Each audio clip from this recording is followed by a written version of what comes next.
आज इस वीडियो में आप सभी को LIC के न्यू एंडोमेंट प्लान के बारे में बताने वाला हूं, जिसका प्लान नंबर है 914। तो आइए सबसे पहले जान लेते हैं कौन कौन इस पॉलिसी को ले सकते हैं। उसके बाद हम एक एग्जांपल लेके इस पॉलिसी के प्रीमियम, मैच्योरिटी और डेथ बेनिफिट के बारे में भी जान लेंगे। तो सबसे पहले बात आती है मिनिमम एज की, यानी कि कम से कम उम्र आपकी कितने साल की होनी चाहिए अगर आप इस इंश्योरेंस प्लान को लेना चाहते हैं। तो वो यहाँ पे दिया गया है 8 साल का, यानी कि अगर आपकी उम्र 8 साल या 8 साल से ज़्यादा की है तो आप इस पॉलिसी को ले सकते हैं। उसके बाद यहाँ पे बात आती है मैक्सिमम एज की, यानी कि अगर आप इस पॉलिसी को लेना चाहते हैं तो ज़्यादा से ज़्यादा कितनी उम्र तक के व्यक्ति इस इंश्योरेंस पॉलिसी को ले सकते हैं। तो वो एज यहाँ पे दी गई है 55 साल की, यानी कि 8 साल से बच्चे से लेके 55 साल तक के व्यक्ति इस इंश्योरेंस पॉलिसी को ले सकते हैं। उसके बाद बात आती है मिनिमम टर्म की, यानी कि इस पॉलिसी को आप कम से कम कितने साल के लिए ले सकते हैं। तो वो टाइम पीरियड यहाँ पे दिया गया है 12 साल का, यानी कि कम से कम 12 साल के लिए आपको इस इंश्योरेंस पॉलिसी को लेना होगा। उसके बाद बात आती है मैक्सिमम टर्म की, यानी कि ज़्यादा से ज़्यादा इस इंश्योरेंस पॉलिसी को आप कितने साल के लिए ले सकते हैं। तो उसके लिए यहाँ पे 35 साल का टाइम पीरियड दिया गया है, यानी कि कम से कम आप 12 साल के लिए इस पॉलिसी को ले सकते हैं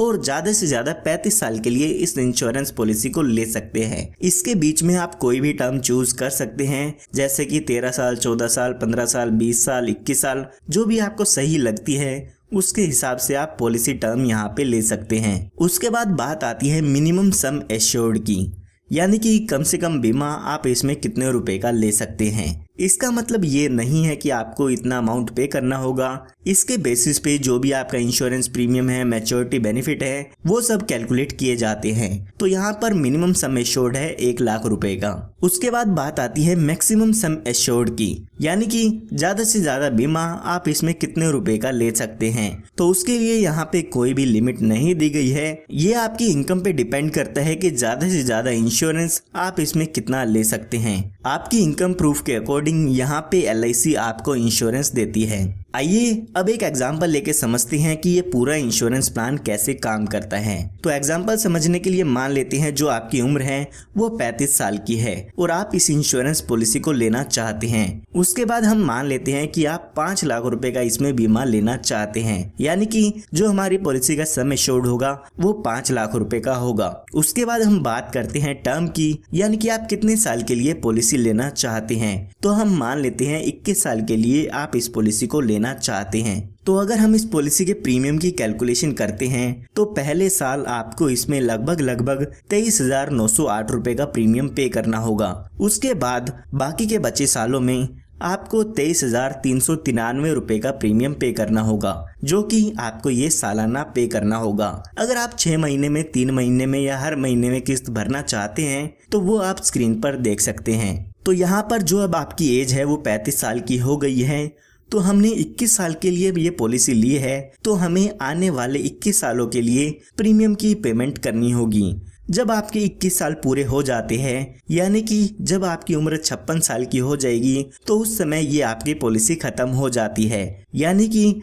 आपकी पॉलिसी की मैच्योरिटी हो जाती है। और जब आपकी पॉलिसी की मैच्योरिटी होगी तो उस समय आपको लगभग 10,54,000 रुपए का अमाउंट मिल जाता है, जिसमें 5 लाख रुपए का आपका सम एश्योर्ड होता है, 5,04,000 रुपए का बोनस होता है और 50,000 रुपए का यहाँ पर फाइनल एडिशनल बोनस आपको मिल जाता है। तो ये टोटल मिला के 10,54,000 रुपए का अमाउंट आपको इसमें मैच्योरिटी पर मिल जाता है। अगर हम देखते हैं कि टोटल हमने 21 साल में कितना प्रीमियम पे किया है, तो हमने 21 साल के दौरान लगभग 4,91,768 रुपए का अमाउंट पे कर दिया है। तो आप देख सकते हैं कि आपको 21 साल में 4,91,768 रुपए पे करने होंगे प्रीमियम के। उसके बाद जब आपकी पॉलिसी टर्म पूरी हो जाती है तो उस समय आपकी पॉलिसी की मैच्योरिटी का अमाउंट आपको मिल जाता है। ये हमने बात तब की है जब पॉलिसी के दौरान पॉलिसी होल्डर की डेथ नहीं होती है। आइए अब एक एग्जांपल लेके समझते हैं कि अगर पॉलिसी होल्डर की डेथ हो जाती है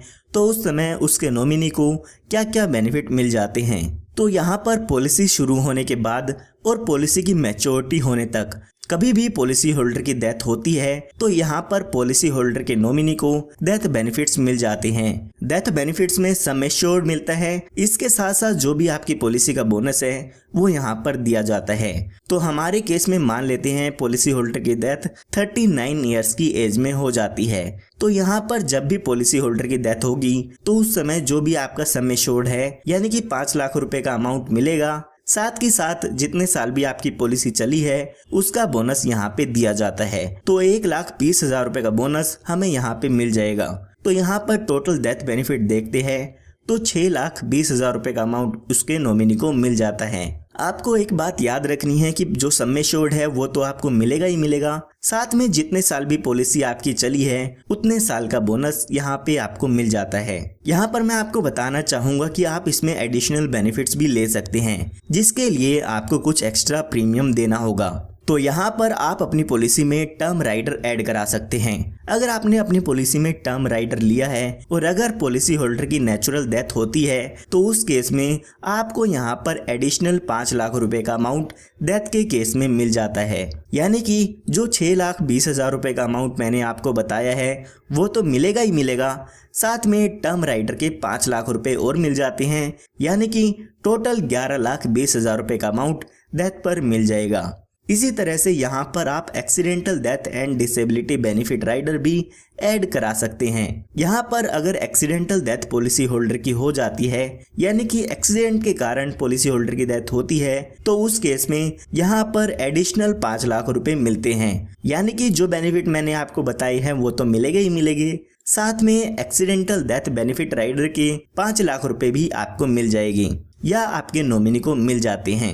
तो अगर आप ये बेनिफिट्स अपनी पॉलिसी में ऐड कराना चाहते हैं तो आप ये बेनिफिट्स ऐड करा सकते हैं। उसके बाद LIC ने यहाँ पर आपको एक बेनिफिट और दिया है, वो है सेटलमेंट ऑप्शन का। LIC यहाँ पर आपको कहती है कि आपका जो भी मैच्योरिटी का अमाउंट है यानी कि जो भी आपको पॉलिसी खत्म होने पर अमाउंट मिलना होता है उसको आप हमसे इंस्टॉलमेंट में ले सकते हैं। उस अमाउंट को आप 5, 10 या 15 साल के इंस्टॉलमेंट में हमसे ले सकते हैं। जो भी इंस्टॉलमेंट का अमाउंट होगा उस पे LIC आपको इंटरेस्ट भी देती है। पॉलिसी की मैच्योरिटी होने से 3 महीने पहले तक आपको LIC को बताना होगा अगर आप मैच्योरिटी के अमाउंट को इंस्टॉलमेंट में लेना चाहते हैं। इसी तरह से आप डेथ बेनिफिट को भी इंस्टॉलमेंट में ले सकते हैं। आप पॉलिसी के दौरान बता सकते हैं कि आपकी डेथ होने के बाद जो भी ये अमाउंट होगा वो आपके नॉमिनी को इंस्टॉलमेंट में मिले या एक साथ मिले। अगर आप इस ऑप्शन को लेना चाहते हैं तो ले सकते हैं, वरना आप अपने पैसे को एक साथ भी ले सकते हैं। उसके बाद यहाँ पे आपको कुछ और बेनिफिट मिल जाते हैं इस पॉलिसी में।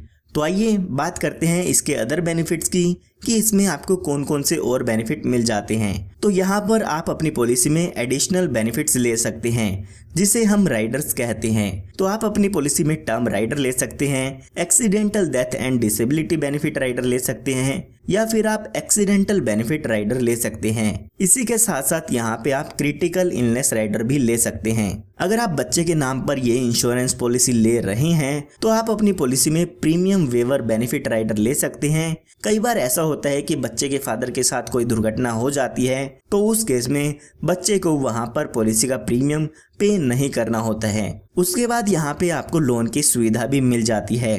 पॉलिसी शुरू होने के 2 साल बाद आप अपनी पॉलिसी पर लोन ले सकते हैं। जो भी लोन का अमाउंट होगा उस पर आपको इंटरेस्ट LIC को पे करना होता है। उसके बाद यहाँ पे बात आती है सरेंडर की। तो पॉलिसी शुरू होने के 2 साल बाद आप अपनी पॉलिसी को सरेंडर भी करा सकते हैं। उस समय जो भी आपकी पॉलिसी की सरेंडर वैल्यू होती है वो